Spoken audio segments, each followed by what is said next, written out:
Երևանում օրինաչափությունը նույնն է, անձրև է գալիս, քաղաքը վերածվում է վենետիկյան տեսարանի, փողոցները դառնում են գետեր, բակերը լճեր, իսկ կոյուղին վերադառնում է բնակիչների տուն, նկուղներով։ Բայց սա ոչ թե բնական աղետ է, աննորմալ երևույթ, այլ պարզապես վատ կառավարման հետևանք, ահազանգում են փորձագետները։ Մինչ քաղաքը ջրի տակ է անցնում երեկվա գործակարգավարական նիստը, քաղաքապետ Տիգրան Ավինյանը սկսեց ռոյալների մասին զեկույցով, թե հնացել են, լավ չեն աշխատում։ Քննարկվում էին մշակութային հարցեր, հետո տրանսպորտի համար չվճարող քաղաքացիներին քաղաքային տրանսպորտից իջեցնելու առաջարկ արեց Տիգրան Ավինյանը։ Բոլոր են մարդիկ, ովքեր որ գիտեք, ոնց ասեմ, չվճարող մարդը աչքերը կախ ամոթից գետինը մտնելու փոխարեն հələ մի հատ է ելույթներ ա ունենում, հələ մի հատ է հորթուբորթ ա գալիս, հələ մի հատ էլ ագրեսիվ ա։ Եվ մենք ենք մեղավոր, մենք բոլորս։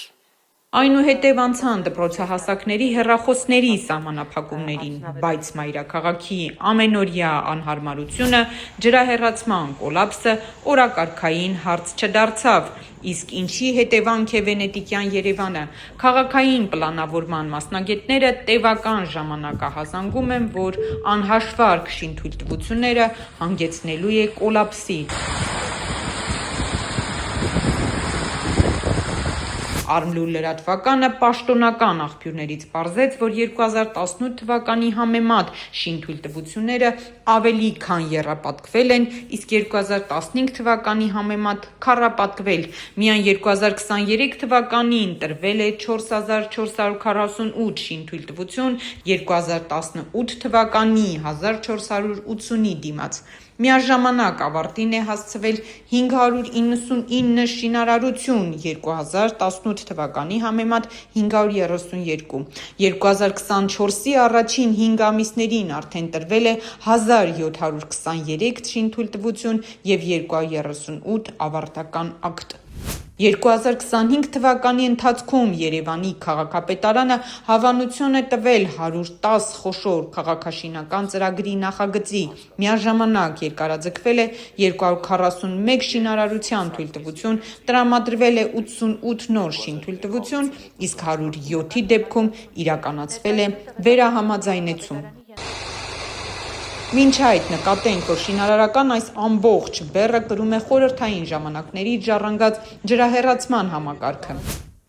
Արմլուր լրատվականն ուսումնասիրեց Երևան քաղաքի 2026 թվականի զարգացման ծրագիրը և այնտեղ ոչինչ չգտանք մայրաքաղաքի ջրահեռացման համակարգի մասին։ Թեև Տիգրան Ավինյանն ու գործընկերները արձանագրել են ծրագրում, որ Երևանի արագ զարգացող քաղաքային միջավայրը պահանջում է նորարարական կառավարման մեխանիզմներ և տեխնոլոգիական լուծումներ, բնորոշ կառուցապատման աճող տեմպերով, տրանսպորտային հոսքերի ընդլայնմամբ, ծառայությունների բազմազանությամբ և բնակչության թվային լուծումների սպասելիքների արդարացմամբ, քաղաքային կյանքի ինտենսիվության աճի պայմաններում խելացի տեխնոլոգիաների ներդրումը դառնում է ոչ միայն արդյունավետության բարձրացման, այլև կառավարման որակի, հանրային ծառայությունների մատչելիության և տնտեսական մրցակցության հիմնական գործիքը, իսկ որտեղ են նորարարական լուծումները, պարզ չէ, ոչ մի խոսք չկա ջրահեռացման համակարգի արդիականացման, զարգացման, խոշորացման, նորացման մասին։